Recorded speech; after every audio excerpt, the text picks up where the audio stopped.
Welcome to another terrifying tale from Nightmare Alley. If you enjoy what you hear, please consider subscribing to our channel and providing us some feedback in the comment section. We want to provide content like this for a long time to come, and your support will help make that happen. Now sit back and brace yourself for another spine-tingling tale. Legacy of the Wolf, Chapter 14. A long moment passed as Sam struggled to catch her breath. Elias sat quietly with the rifle between his legs.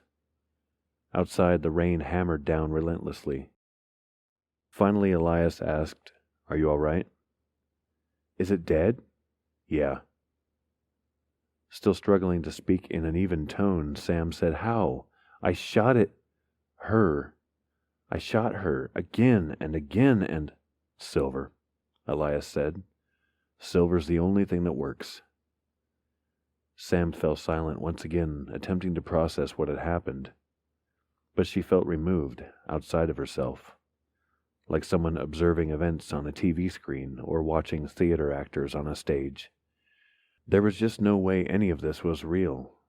People couldn't become things like what Nina had become. Looking to the dash on Elias's side, Sam spotted her cell phone. Elias had moved it from the passenger seat when he sat down. Sam started to reach for the phone, but Elias put his hand up to block her. "We have to get rid of the body," Elias said. This statement brought Sam partially back from her mental limbo. "What? No, we have to call this in." "You're still in shock," Elias replied. "You're not thinking straight.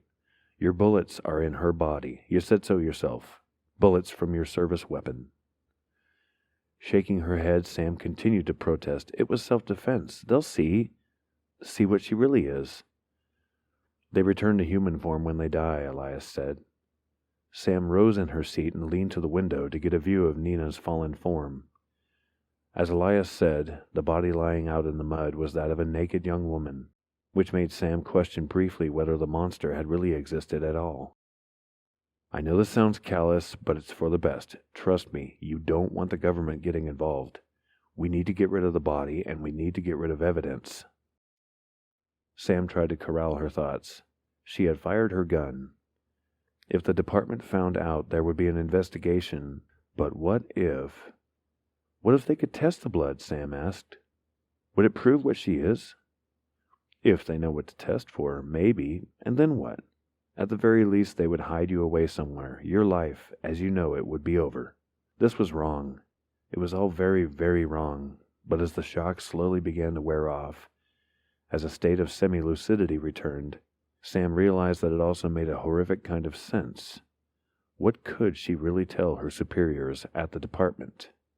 Even if she attempted to tell a half-truth, she felt like she would simply break down. But if the two of them could dispose of the body, she might not have to say a word. More than anything, though, it would give her time to think. The next few hours passed by in a kind of haze. Sam and Elias first retrieved Sam's gun, badge, and all the shell casings they could find, as well as the padlock and hasp, and Elias dug deformed bullets out of the wooden jamb. Back outside, they pulled Nina's body into the nearby trees, then drove separately to drop off Sam's car. Elias took bleach from Sam's house and drove the two of them in his truck to the garage.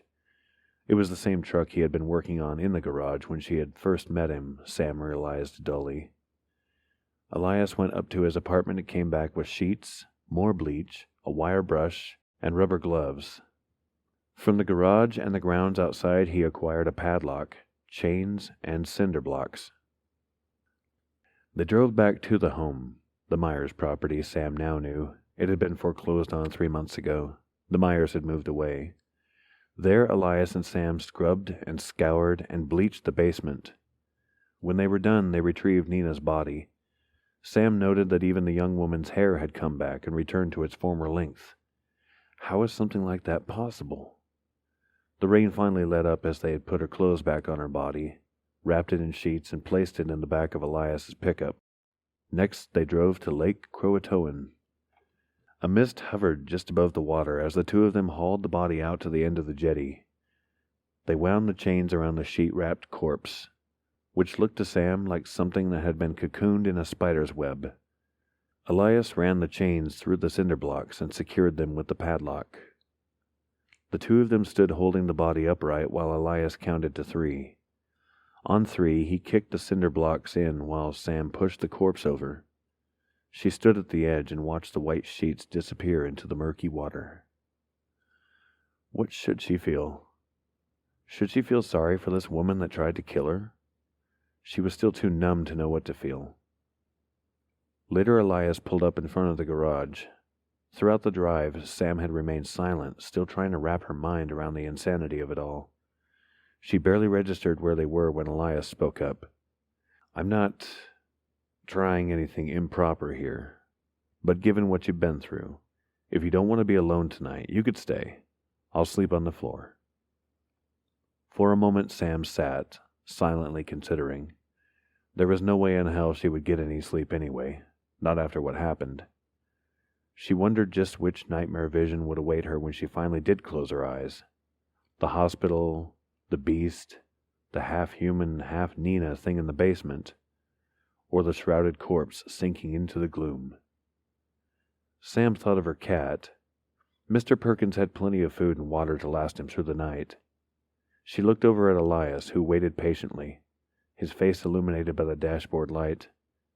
He was right. She didn't want to be alone. More than anything, though, now that the time had provided some distance from the horror of what she had experienced, she was ready to ask Elias a whole lot of questions. Thanks for listening. If you like what you heard, please subscribe to the channel, like the video, and click the notification bell to receive updates on upcoming videos. It's listeners like you that make what we do possible.